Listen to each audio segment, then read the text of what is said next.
अस्सलाम वालेकुम स्टूडेंट्स। आज हमारा जो है वो थर्ड लेक्चर है एक्सरसाइज फिजियोलॉजी का, और इसके अंदर हम डिस्कस करना चाह रहे हैं measurement of work, power and energy.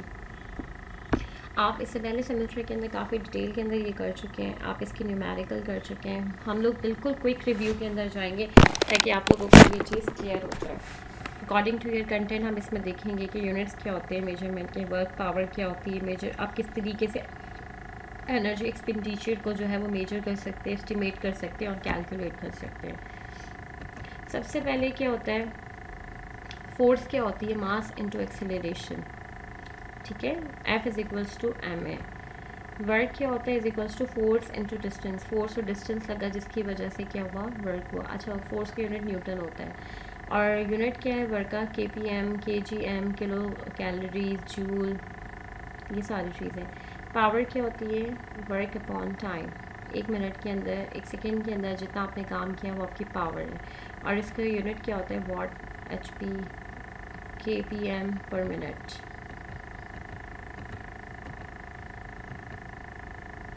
How will you calculate work and power calculation, आप लोगों को ये पता है, सारी हम जो है वो न्यूमेरिकल्स ऑलरेडी कर चुके हैं।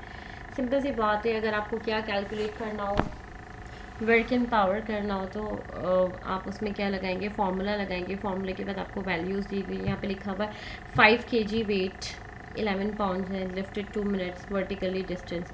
तो वर्कआउट कितना हुआ, आपने इन दोनों को मल्टीप्लाई किया तो 10 आपके पास आ गया। ठीक है, kilopond unit of force. Cyclist does 2000 metre KPM work in 60 second. अब आपने पावर बतानी है, तो आपने क्या किया, मैंने आपको बताया था पावर क्या होती है, वर्क अपॉन टाइम। तो W आपके पास कितना आ गया, 2000 आ गया, और ये 60 सेकेंड आ गया, तो 33.3 KPM मीटर पर सेकेंड आ गया। मोड्स ऑफ एक्सरसाइजेस क्या होती हैं, मोड्स ऑफ एक्सरसाइजेस टेस्टिंग के अंदर हम एर्गोमेट्री लेते हैं। आपने एक्सरसाइज की, आपके पास कौन कौन से टूल्स हैं जिसकी बेस पे, मॉडल्स है जिसकी बेस पे आप इसको जो है वो जज कर सकते हैं कि भाई आपने कितना किया और कितना नहीं किया। एर्गोमेट्री की स्टडी होती है जिसको आप एर्गोमीटर के थ्रू करते हो, एक डिवाइस होती है, Ergo means work, ergometry is the measurement of work. Clear, ergometer क्या होता है, वो डिवाइस होती है जो कि क्या करती है, मेजर करती है काम को। आपने दिन रात काम किया, आपने 10 घंटे काम किया, आपने 20 घंटे काम किया, या आपकी मशीन में कितना काम किया, तो एर्गोमीटर जो है ना वो आपको इसका थोड़ा सा अंदाज़ा देगी कि आपने कितना काम किया, तो उसके अंदर ये थोड़ा सा हेल्प आउट कर रही होती है। उसके बाद है आपके बेंच स्टेप हो जाता है। बेंच स्टेप की न्यूमेरिकल यहाँ पे लिखी हुई है कि 70 kg subject step up 0.5 metre. आपने bench step up and down देखा होगा जिम के अंदर, भी नहीं स्टेपर टाइप का होता है, आपने उस पर चढ़ना है, उतरना है, चढ़ना उतरना है, तो कितना वर्क डाउन हुआ, अगर आप वो चीज़ें यूज़ कर रहे हो। तो ये सारी चीज़ें बेसिकली, ये चैप्टर पढ़ने का मकसद भी है क्योंकि हम इसको बिल्कुल रिवाइज़ कर रहे हैं ना। इसका मकसद ये कि जब आप कोई भी आप एक्सरसाइज कर रहे होते हो, आपकी एनर्जी जो है ना वो वेस्ट हो रही होती है एक्सोथर्मिक रिएक्शन के थ्रू। आप कितना काम कर रहे होते हो, आप में कितनी पावर है, किसी मसल्स के अंदर कितनी पावर है जिसकी वजह से वो कितना वर्क कर पा रहे हैं, क्लियर हो गया, और कितनी एनर्जी उसमें से निकल रही है, जो जिसको आपने कैलकुलेट करना होता है। डिफरेंट मशीनरीज हैं, साइकिलिंग हो गई, बेंच स्टेप हो गए, डिफरेंट वो है, उसको यूज़ करने के बाद आप क्या कर सकते हो और क्या नहीं कर सकते। साइकिल एर्गोमीटर है, 1 मिनट एक्सरसाइज। अब साइकिल के ऊपर आपने क्या किया, वो एक मशीनरी होती है जो साइकिल एर्गोमीटर एक होता है, उसके अंदर आपने साइकिलिंग की और वो देखेंगे कि आपने कितना डिस्टेंस कवर किया, कितने मिनट में किया और किस तरीके से किया। हम लोग देखने वाले हैं ट्रेडमिल क्या होती है। ट्रेडमिल के अंदर आप किस तरह से मेजर कर सकते हो। इससे पहले हमने बेंच स्टेप देखा है, एर्गोमीटर देखा है, कौन सा वाला देखना है, साइकिल एर्गोमीटर देखा है, treadmill. Vertical displacement is equals to rate, percentage rate multiply by distance.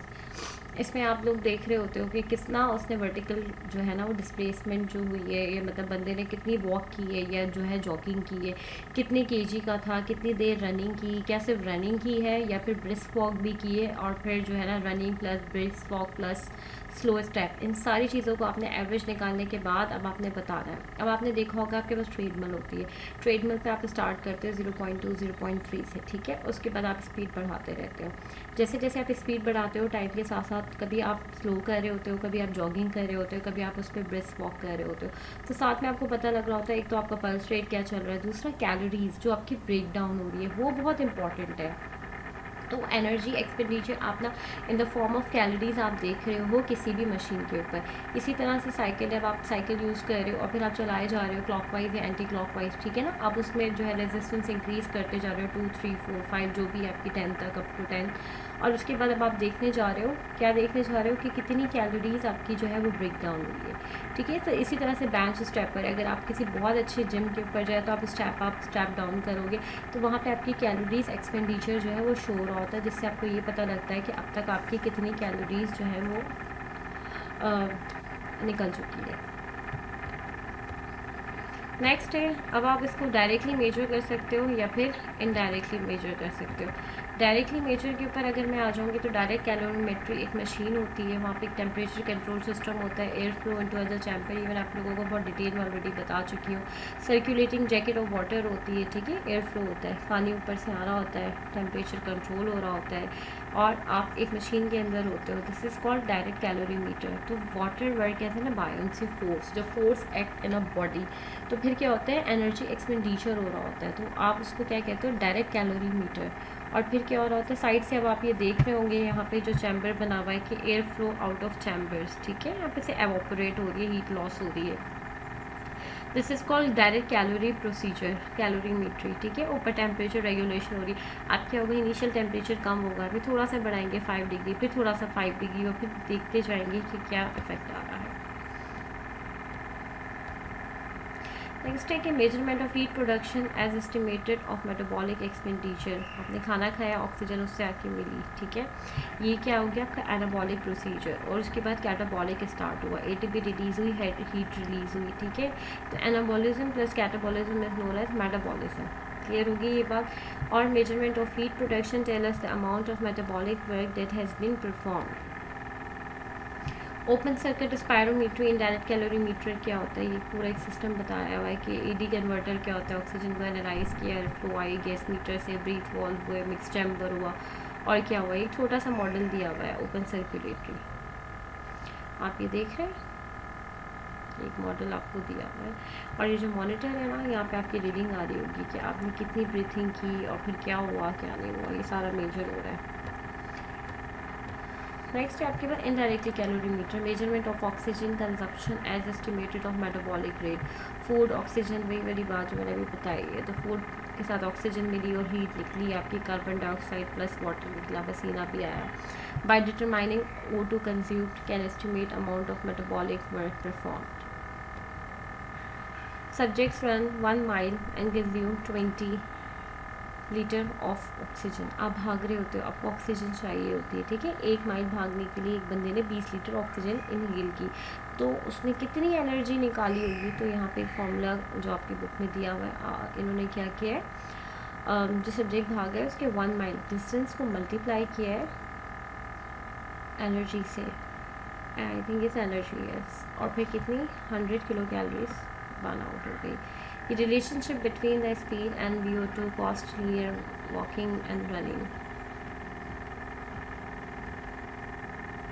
Estimation of energy आप किस तरह से करते हो, एनर्जी कॉस्ट और ऑक्सीजन आपने कितनी कंज्यूम की और कब कंज्यूम की, जब आप भाग रहे थे या जब आप रनिंग कर रहे थे या वॉक कर रहे थे, रेस्ट पे ऑक्सीजन क्या थी 1 मिनट, और किस तरीके से आगे होती गई। नेट एफिशिएंसी आपके फॉर्मूलेज हैं, आपकी बुक में बहुत अच्छी प्रॉब्लम लिखी हुई, आप इसको सॉल्व करें। Efficiency at predictor of performance, compare runners on horizontal treadmill। अब आपके पास है कि आपने एक्सेस सुना होगा कि आप ट्रेडमिल को थोड़ा सा इंक्लाइन कर लें तो आप जल्दी स्मार्ट हो सकते हैं या जल्दी जो है कैलोरीज लूज हो सकती है। तो हम कंपेयर कर रहे होते हैं running plus walking, horizontal surface है या वर्टिकल सरफेस है या इरेक्ट बिल्कुल जैसे पहाड़ चढ़ रहे हो, तो ये सारी सरफेसेस हैं जिसको हम मिलाने के बाद हम एस्टिमेट कर रहे होते हैं। The runners who consume less oxygen at given speed is more efficient, ठीक है। Those runner who consume less oxygen at given speed, आपने देखा होगा इनिशियली जो रनिंग स्टार्ट करते हैं या भागते हैं ना, उनका सांस बहुत फूल रहा होता है, they want more and more oxygen, ठीक है। तो they have not that much cardiopulmonary endurance developed, तो उनको क्या होता है, तो यहाँ पे यही बात कही गई कि वो रनर जो ऑक्सीजन कम लेते हैं और स्पीड ज़्यादा स्पीड को मेंटेन कर पाते हैं, जिस तरह से बॉलर्स वगैरह हो गए। If runners has comparable VO2 max, the most efficient will be the most successful Efficiency can make up to lower V2, efficacy can make up to poor genetic। आगे ये सारी चीज़ें आपको बताई गई है कि मसल फाइबर्स की टाइप क्या होती है, एफिकेंसी क्या होती है, स्लो ट्विच क्या होता है, फास्ट ट्विच क्या होता है, और उनकी परफॉर्मेंस के बारे में बताया गया।